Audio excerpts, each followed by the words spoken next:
I had my first child, a friend of mine, she says, so what's it like holding and looking at your DNA? And it blew my mind because I'm like, oh my gosh, I never really thought about that, Stories That Live in Us is a podcast that inspires you to form deep connections with your family, past, present, and future. I'm Krista Cowan, known online as the Barefoot Genealogist. I've spent my whole life discovering the power of family history, and I know that sharing the stories that live in you can change everything. I first heard about Maria Mendoza from my producer, Lisa. She had worked with Maria's husband on a family history project and had heard about Maria's curiosity about her own family history and some of the journey that she was on. And so when we were able to get Maria to come on the podcast, I was intrigued to hear her story in her own words. Now, having interviewed her, I am so excited for you to hear this episode and to learn from her about how she handled a really possible delicate family history situation. And the story that she tells and the way that she tells it in her own words, I just find really inspiring. Maria, thank you so much for joining me today. Hi, thanks for having me. Really excited. Yay. So I am just meeting you here for the first time, but I have heard about your family history story and the journey that you've been on, and I'm excited for us to share that with my listeners. So why don't we kind of start at the beginning? Tell me a little bit about growing up and the things you knew and the things you didn't know. I was adopted at birth. I was just a few weeks old into a family that already had a built-in brother and sister. So that was nice. My siblings are 8-9 years older than myself. And I grew up in Southern California, a suburb of Los Angeles called Whittier, California. I had known since I could remember that I was adopted. And I give my parents credits for explaining to me in a very, sensitive manner that a child can understand. I remember being 5 years old and telling people, hey, I'm adopted. And people would ask, well, do you know what that means? And I would explain, well, yes, it means that my real mommy and daddy, they loved me so much, but they couldn't take care of me. So they wanted the best for me. So they gave me to a family that could take care of me, And of course, as I got older, you kind of wonder about your background. However, as happy as I was and content as I was, the adoption was never an issue. My parents were great about it. They were pretty open about it. We had very little information about my adoption. They had gone to an agency, a few cities away, which no longer exists. My birth certificate was amended by the time I was a toddler to show my parents as Lupe and Sal Hernandez as my birth parents on my certificate. And, to tell you the truth, I really didn't have the urge to seek out my birth parents. I had nothing against them. I just was pretty content and happy with my childhood. And ironically, my parents passed away a few years ago, and it was actually my sister. She's like, let's go find your birth parents. Let's go find your birth parents. So you knew you were going to get an ethnicity estimate, but you didn't know that the matching of relatives was part of the service? I didn't even know that page existed. In fact, it was 2 weeks afterwards that I get an email, through Ancestry from this young person who resembled my son. Actually, I'm like, well, this college kid looks like my son, kind of. And he inquired. He says, "Hey, you're popping up on my dad's profile, and your last name is Mendoza, my married name. Would you mind if we ask you some questions?" And I said, "Well, yeah, sure. But let me clarify that Mendoza is my married name. I know nothing about my background." Now, let me go back a little bit. Because my birth certificate was sealed, I was born in 1969. They were a bit strict around that time with adoptions.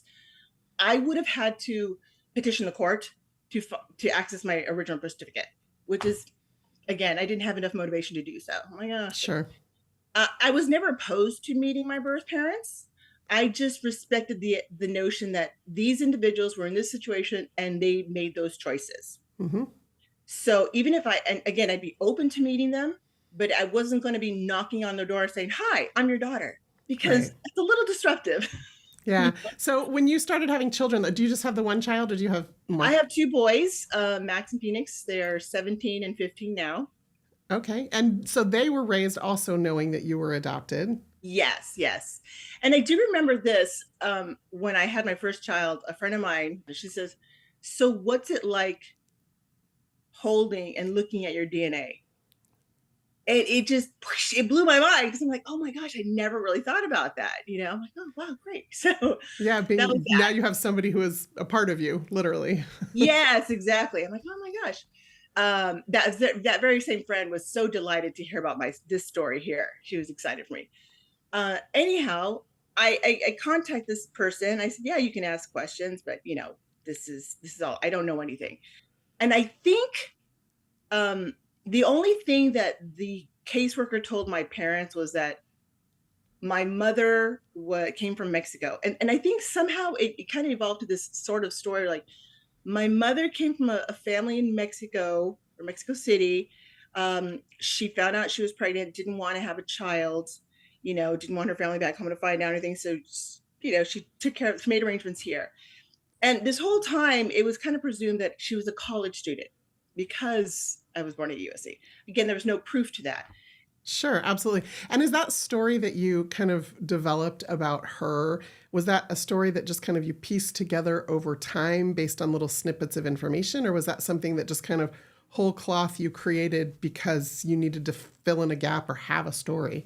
It was just something that was like we'd always known ever since I was little. And my dad, he was Latino, he was Mexican. He didn't understand me. I mean, it's the 70s and 80s. He looked at me. He's like, "Okay, I could see maybe your mom was a Latina, Mexicana, but he tells me because I don't get you. I just don't. Yeah, I don't see your personality, as a Latina, as a Mexicana, typical. But he's thinking of cultural reference, generational reference. It's different." And Which is really interesting when you start to think about these concepts of nature and nurture, right? Like genetically you are Hispanic, Latina, and your father that raised you also Latino. And so how does he not see that is yeah. interesting to start to think about as well, right? Oh yeah, yeah. Yeah, again, it's LA, but still very, Latin-based family. I mean, my dad was the only one that spoke Spanish, and I would respond to him in English. My siblings are far more bilingual than I am, sadly. Um, but it was all good. It was all great in the end. And we had a, good relationship with my parents. So when I get to this guy emailing me, I'm like, yeah, by chance, is anybody associated with USC in the fall of 1968? Because I was kind of calculating that's when I was conceived. And he shot back, he's like, no, because my dad and his brothers grew up in Mexico. And like they were born in the 50s and 60s, late 50s and early in the 60s. I was like, oh wow, something, oh, this has to be a mistake on somehow. And he says, would you mind if my father reached out to you? And I'm like, yeah, not at all. So the next morning, his father reached out and he, lengthy message, very warm and congenial. And right away he gets in there. He says, yes, because interesting information that my son has found out. I don't know if he told you, but we also tested, we have a profile for my father and you are showing up on his profile. You are his daughter. You're my half sister. I mean, he just drops the bomb like that. Like, Wow. like the second paragraph in, and I'm just like short circuiting because I'm like, wait, what? And then even after reading it 10 times and Where were you when you got that news? I was like, it was like 11, like 10 o'clock at night in bed watching TV, and I just happened to check my email, and I see this, like, that's odd. So the next morning, I'm sipping coffee. It was a Saturday morning, and I'm just stunned. So how long you get this message from this gentleman telling you he's your half sibling? Mm-hmm. Obviously, that's a lot to digest when it wasn't something you were necessarily looking for. How Mm-hmm. long did you sit on that or sit with that before responding to him? Probably about an hour, I think, because it turns out, well, that her father was still alive. He was 90 at that time. He was 94. Um, and he and his wife had a total of 9 children. Wow. I was born a month before the youngest one. Okay. um, so yeah, I mean, like he tells me he goes, yes, I'm the middle of 9 children. My bio father traveled a lot. He was in Mexico, but he did a lot of agriculture work up and down the state of California. He'd be gone for months at a time. He and his partner would run farms for like seasons. So at the time of my conception, he was gone for like a year and a half, although he would visit his family back home. Right. So his children knew that there's a possibility, he kind of had extracurricular activities while he was away. There That was could be kind of more like of the you norm. out there. Yes. So they kind of were on the fence about telling their father, because he, obviously he didn't know anything about this either, right? And because I'd like to think that if I did ask my father, he didn't know anything about this. He's not going to expect this at all. So, let's see how we go from there. And I said, well, with all due respect, is your mother still alive? Because the imagination can lead to so many things, particularly about when it comes to your own conception, when you're adopted. I didn't know the origins. I didn't know if, good, bad, what the circumstances were. But I need to be respectful of these individuals that were involved in that situation, especially your mother, if I am the product of an affair. So we try to get more details. So yes, I would be happy to meet Dionisio, as is my biological father's name, but I want to be respectful of his wife, of your mother and the rest of the family, because this is not an easy thing to swallow, obviously. That's really sensitive of you, right? Because I think a lot of times when people want information, the information sometimes takes precedence. And so the fact that you paused and were respectful of her and of their relationship and of the life that they built together and recognized that walking into that, I think that's really impressive. Oh, thank you. Thank you. It's to me, it was a no-brainer, right? Yeah. So they got back to their dad, like, let me talk to my brother and see what's going on. He was very eager to meet me.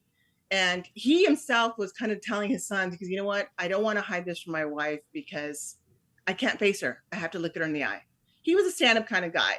So he broke the news to her, and of course the other sons were like very protective of their mother.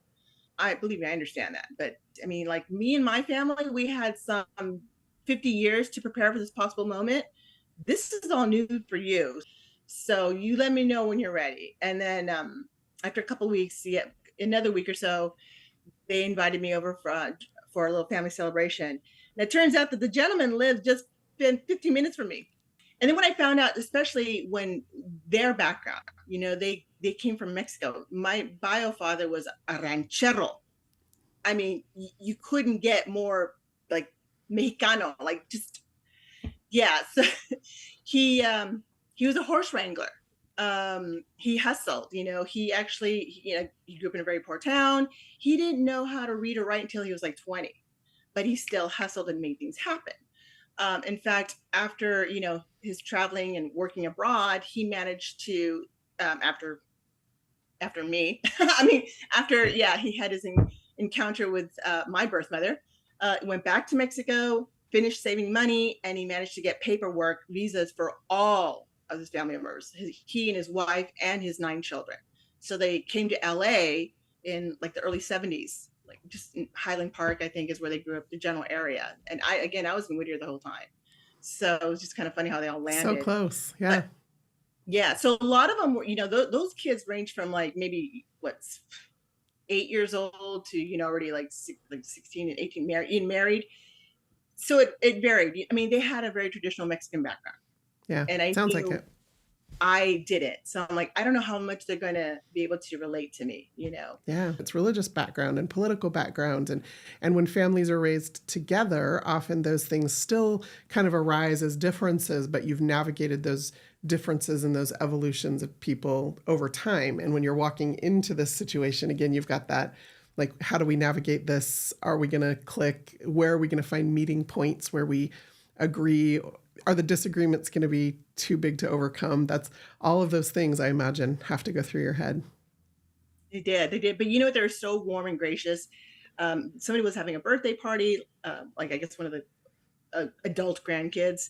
And so they took that opportunity to invite me over. And I said, no, well, I don't want to, overshadow anything. I don't want to take away anything. She's like, no, it's fine. Your nephew, he's 40. He's had plenty of these birthdays. He wanted to come down and join the party and bring whomever you want. And I said, well, okay, great. I said, but I kept telling him, I said, I'll do so unless now I knew that his wife would not be there. I said, I'll do so as long as the wife still agrees agrees with this. And if for some reason at the last minute she changes her mind, even if I'm pulling up to the door, and even if she's at her own home and she tells me, no, don't make this happen, I'll wait. I'll back off. Yeah. So So who did you there. bring with you to that first meeting? Well, I brought I was going to be both my brother and sister, but my sister couldn't make it. So it was my brother with my husband and two sons. So it was very lovely. They were so warm and gracious, and they greeted me with a bouquet of flowers. We planned to stay just like maybe for a couple hours just to kind of feel it out, and we wound up staying for hours and hours and hours. I mean, to like 1 a.m. You mentioned earlier that moment when you held your child for the first time and realized this is my DNA. Was there that moment when you walked into that house for the first time to meet them that connected with you around that at all? I guess it did when I saw his face. Now, to my surprise, I didn't get all emotional. I didn't start crying or weeping. I think I was stunned, but I did see, similarities in his face. I'm like, oh my God. And I was like, I kept touching him, like, you're real. Like, wow, this is real. You're real. And I think that was probably why I was so stunned. All these years, my background was such a huge, giant question mark.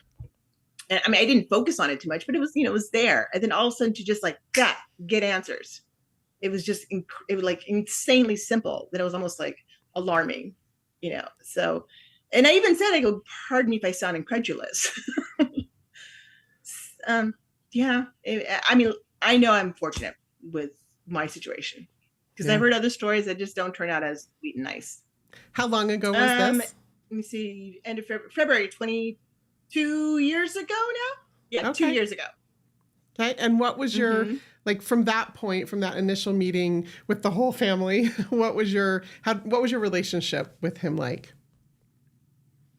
With him, it was great. It was fantastic right off the mark. It did take a while to meet the rest of the siblings. It took him a while, and it took me a few more months to meet the mother. I mean, his wife. And because it was all very logical. Like people are like, it's not you. Like, I get that. I get it's fine. Ultimately, I guess I won over the other siblings as well because they turned around and, in a sense, advocated to their mother for me. Like, listen, I don't necessarily always agree with these two brothers, but in this case, I did meet her. I do like her. She's a nice person. I do want to have her in my life. My bio father, he was diagnosed with cancer, and within a couple of months, he was gone. He passed away in October of 23 last year. And I spent time with him. I was there. And I guess it was, maybe you call it serendipity. I'm not sure, but because of my own parents and dealing with their health issues for many years, we were caregivers to our parents. So we knew what that was like. For that family, he had great health up until, very recently. And, like I said, age catches up. He had a scare with his heart. They reached out to me right away and said, listen, he has to go in the hospital. You are his daughter. You have every right to visit him. And you may meet the other siblings in doing so. And I did. And I worked with them. Like I stayed, and I wanted them to get to know me. So like, okay, I know you guys have your differences with each other, but this is me. This is me and you, me and you. And they all welcomed me in a sense. That's a really lovely idea that you just hit on that I think is so important for people to understand, which is, when you walk into a situation like that, it has the potential to heal things and bring things together. It has the potential to drive a wedge. And that concept of having one-to-one relationships with your adult siblings who have every right to make that decision for themselves, regardless of what the family decides to do, that is, again, just such a emotionally mature response to that, and not something that necessarily everybody would think to do, but that, like, I will have whatever relationship with you as my adult sibling that you want to have, and then this other sibling and I will have our own one-to-one relationship. That's maybe even easier because you're coming in from the outside. So you had almost 2 years with him. Is that what I'm hearing? If I did the math right in my head. Mm-hmm. And about 18. Yeah, like Yeah, about almost 2 years. Okay. Um, I'd visit him as often as I could. And sometimes when he was like in the hospital recovering from something, for like a stent, I'd go visit his wife just to make sure she, hey, how you doing? And here's another thing too. I'm super affectionate. They're not. Like the fact that I was holding my bio dad's hands in the hospital one day, we didn't speak very much. My Spanish is poor. His English was okay, but it's kind of like shoddy. But I would just sit there next to him for hours at the hospital and just, hold his hand, read a book, whatever, just be with him. Like, not, it's okay if we didn't talk. But one of the one of his sons walked in, and that's when I met him for the first time. And he's like, he looks at me, looks at the hands. He's like, I never see that. We never see that. I'm like, what do you mean? Like, we never see physical affection on your hand holding. Because maybe my parents do it in private, but I've never seen that. Well, it sounds like you've brought some really beautiful things into their lives as well. Yes, and when it came to the funeral, well, he passed on his just after midnight, actually right after his 96th birthday. So like 96 plus. He was stubborn. He was just, yeah, tough cookie. The funeral came around, and I said, I will do whatever Amalia wants. That's his wife's name. Whatever your mom wants, if you want me to sit with the family, I'll sit with the family. If she doesn't want to deal with it, I'll sit in the back. Don't worry about it. It's not even, but no, they were like, no, you're going to sit with us. And in fact, one of them wanted me to sit next to their mom just so I could be close enough to console her. And the fact that his wife was watching me, and she says, she tells me, you're just like your dad. You go around, work the whole room, talking, really connecting with people. And I started laughing. I said, okay. And there's like another personality trait that had popped up early on, how he could be pretty, this gentleman could be pretty tenacious. And both my husband and my brother looked at each other, looked at me, and started laughing. Like, okay, yeah, she's the same way, So again, going, nurture versus nature. Yeah. It's an interesting argument. But no, they were quite lovely. They welcomed me as part of the family for the funeral. I had so many people come up to me, and they had some lovely, lovely things to say. That my bio dad was so happy to have me in his life. He was so elated. He was so proud of me. I mean, people felt compelled to come up to me and tell me this. And listen, your dad really loves you, even though he just met you. I'm like, oh, thanks. It was nice. Even the staff, like the nursing home where he had his last days, or the hospital. I mean, they were just, I'm like, oh, I'm like, well, yeah, it's easy because again, there's no history. Yeah, that's also an interesting point, right? Is that when you're coming into a new relationship with a parent as an adult, you do have kind of a fresh, clean slate, and they're more mature and you're more mature. They didn't have to discipline you. Like there's a whole different nature to that relationship. Yeah, there is. So, having gone through this whole experience, you mentioned that as a child you weren't really curious or overly interested, and that you took the DNA test originally just to get your ethnicity estimate and to learn a little bit more about, what was in you. But now you have these relationships, you've had this time with your father, you have more information. How does that make you feel? Do you regret it at all? Do you feel better for having done it? The only regret I have is not doing it sooner. I felt like, oh no, I felt wealthier emotionally. It was fantastic. I'd love to ask you, just as you kind of move forward now in this new world without him, but with this whole family of siblings, like what is your hope for the future? What do you hope going forward as you bring this story with you through the rest of your life? I guess one, that it's never too late. Two, that you'd be surprised where you can make connections. Not everything is, you just have to be reminded that not everything is what first appears, right? And just be a little patient. and just, just have an open heart, open mind, open ears, like really listen, listen with your heart. That's really Um, beautiful. yeah. Thank you, Maria. Thank you so much for your time. Thank you for your story. I appreciate your bravery, both in like going on this journey and then also being willing to share it. Really, really means a lot to me. Yeah, thank you. Maybe in some time I'll do a follow up with my bio mom and how that turned. Right? Yes. I'm anxious to hear the rest of the story for sure.